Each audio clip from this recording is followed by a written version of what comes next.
Now remember, all along this wall, see how the sheetrock paint and the mud has been discolored in these areas? And it was like that all the way down there too, remember? And it went all the way up. I must remember to tell the painter to use like a Kills primer there. That's water stains where this had moisture in it, and before I took the wallpaper off, it got back between the wallpaper and the sheetrock, and it was all discolored. Okay, now you could, if it was worse than that, you could treat that. You could spray that with some Clorox and kill some of that. But if it's not very much, and if it looks like it's pretty, if it looks like it's dry, which in this case it did look like it was dry, you can put a water-stained block primer over that. Something like Kills or Ben's or something, you know, you can get it low odor too. Just ask your local hardware store about that and do it right. Now here's something I want to point out. Just because you're covering that with sheetrock mud, quickset, or all-purpose joint compound, do you think, you would think, you know, that that's going to cover your water stain? It's not going to come back and it's going to bond that way, so when you paint it's not going to bleed through. Well, water stains are funny. Most of the time they're going to bleed through no matter what you put up there. You put sheetrock mud up there, quickset, regular primer, 10 coats of paint if you want, and that water stain will probably rear its ugly head at you a few months from now, maybe a year from now, whenever. Okay, so don't forget that valuable tip.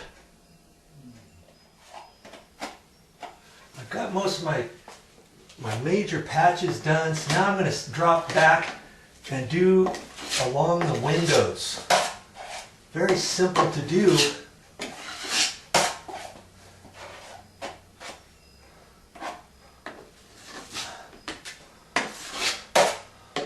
Because I cleaned off all the silicone and all the overage on sheetrock mud from before, I get a nice straight edge along the window frame.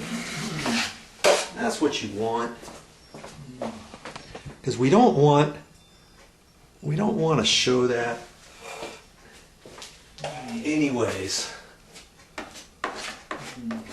You know, when this gets all done, we'll put a fresh bead of caulking next to the window. Now the painter's going to do that, and he'll have to make the decision as to whether or not he's going to caulk it before he paints or if he's going to caulk it last. There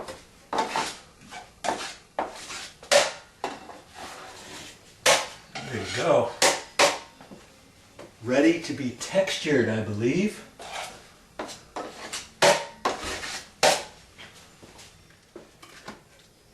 Now, how did I get that so clean in here?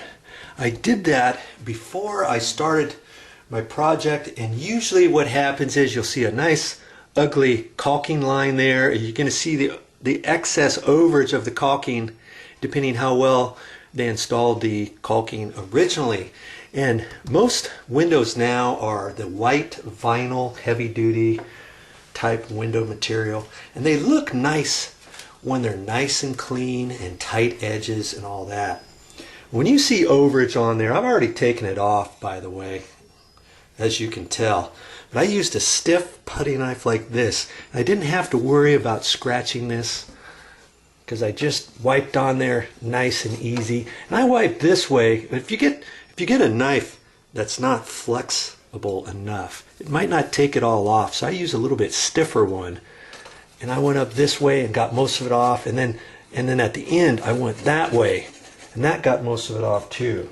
Now, if you don't have something like that, if you want to use a razor blade, you can use little razor blades like that with a little holder like that. I was going to use this one, by the way. This was like $3 at the hardware store. Okay?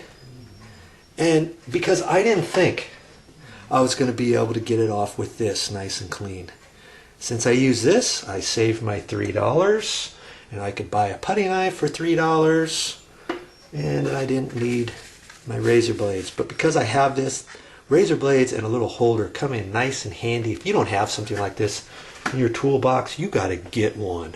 You never know when you're going to need it. Once you get that all nice and clean, now you can go along here with the wider putty knife, and it's nice and easy, you know, to put your sheetrock mud on there. That's a little pet peeve of mine. Remember that. Now when I get all done, I can lightly scrape off any bits of sheetrock mud later. Let that dry. Don't try to wipe that off now, because you may affect your wet mud that you have on there now. Just let that dry. You can flake it right off with a putty knife that way, straight up. However, be nice and easy, greasy